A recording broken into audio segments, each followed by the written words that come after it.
Kalau hutan nggak kita jaga, jadi anak-anak cucu kita mau kemana lagi nantinya? Hutannya dijaga, airnya kan nggak kering, tanahnya tetap akan subur. Air kita ini kan sangat berfungsi. Kalau di hulu Imtek itu hutannya digundulin, otomatis kan air berkurang. Gimana mau lampu mau nyala?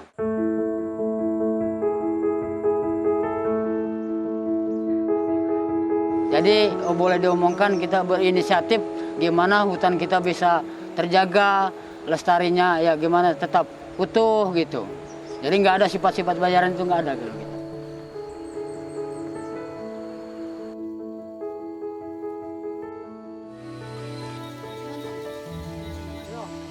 Pohon ini tetap akan diasuh sampai kapanpun. Jangan sampai kita ya walaupun kayunya bagus, ini kan berdasarkan sesuai dengan pohon asuh. Jadi sampai kapanpun kita harus kita asuh. Jadi tugas saya itu sebenarnya untuk mengamati banyak ya. Yang pertama itu illegal logging, perambah hutan, kebakaran. Karena supaya gimana hutan kita itu tetap terjaga. Yang pertama tanahnya harus subur. Yang kedua supaya nggak terjadi erosi, bencana alam, seperti itu.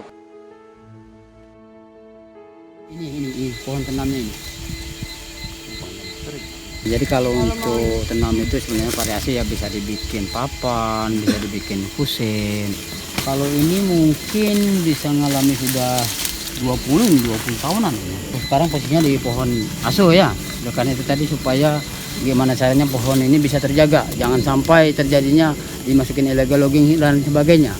Ini sehingga kita bikin lokasi ini alokasi pohon asuh.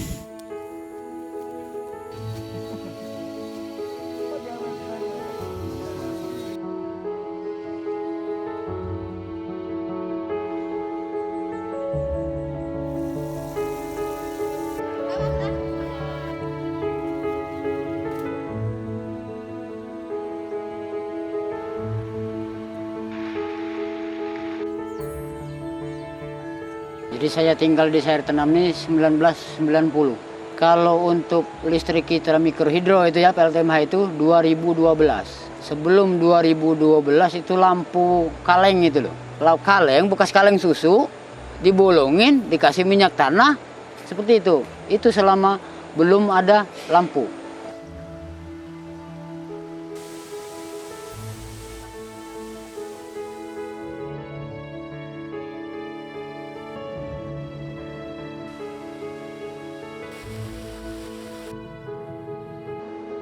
Jadi kalau posisi saya sekarang ini sebagai operator. Operator itu artinya menghidupkan, memelihara mulai dari turbin sampai ke Imtek.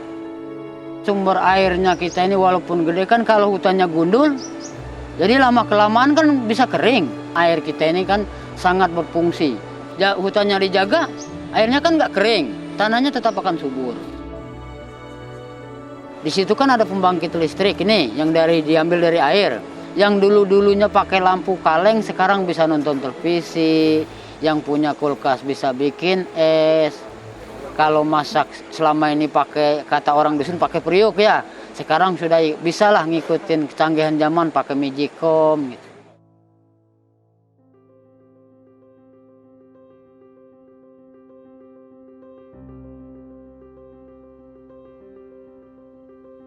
Ayo mari kita jaga hutan biar lestarinya tetap kita jaga.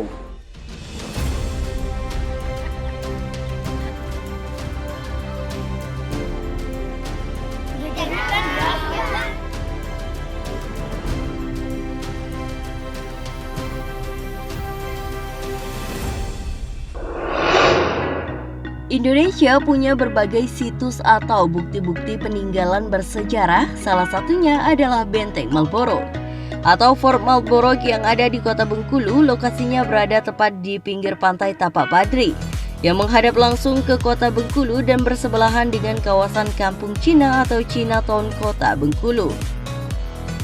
Benteng Marlborough adalah peninggalan Inggris yang didirikan oleh East India Company atau EIC tahun 1713 sampai 1719 di bawah pimpinan Gubernur Joseph Holland sebagai benteng pertahanan. Benteng ini disebut merupakan benteng terkuat Inggris di wilayah timur setelah benteng St. George di Madras, India. Pada masa itu benteng Marlborough sangat strategis karena letaknya berada di atas bukit dan memunggungi Samudra Hindia. Selain itu untuk pertahanan dibuat sistem parit dan pintu gerbang yang sangat kokoh. Untuk menghalau serangan musuh juga terdapat meriam di sisi atas benteng. Benteng Marlborough juga menjadi saksi bisu perlawanan rakyat Bengkulu atas kolonial.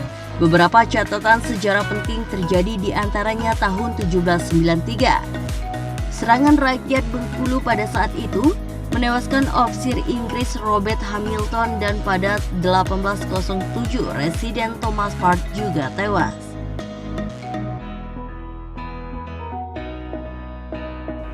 Menurut sejarawan Bengkulu Agus Setianto, benteng Marlborough dibangun sebagai kelanjutan dari benteng Fort York di kawasan Pasar Bengkulu. Namun saat ini peninggalan benteng Fort York tidak tersisa lagi.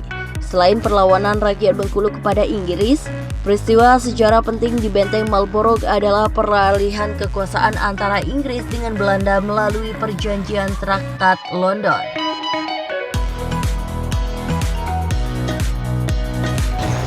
Yang Fort Marlborough ini memang didirikan oleh Inggris sebagai kelanjutan dari Fort York ya.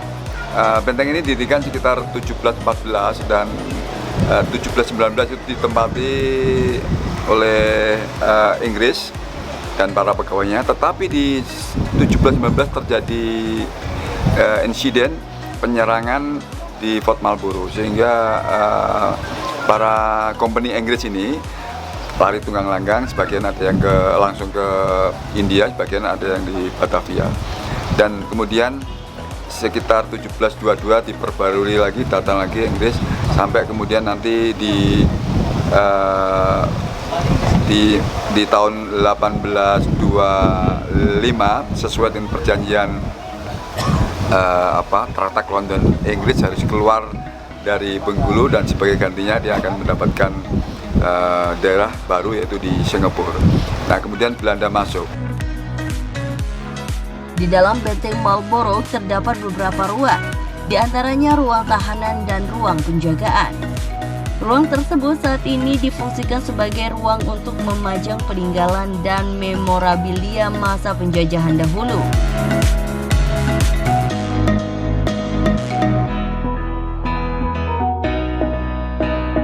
Di bagian tengah benteng yang menyerupai lapangan, berjajar meriam-meriam yang digunakan saat masa penjajahan. Terdapat juga ruang penjara dan kantor pemerintahan kolonial saat itu.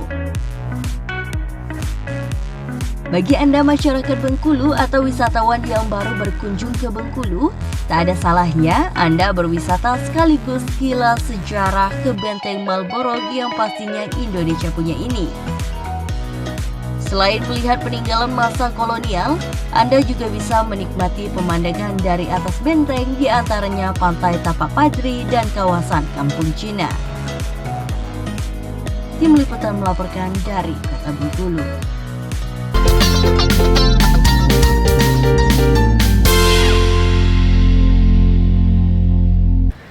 Ya, demikianlah informasi tadi mengakhiri jumpa kita pada Berita Bengkulu hari ini. Saya, Zahra Rufal, dan tim redaksi yang bertugas mohon pamit undur diri. Selamat pagi, selamat beraktivitas, dan sampai jumpa.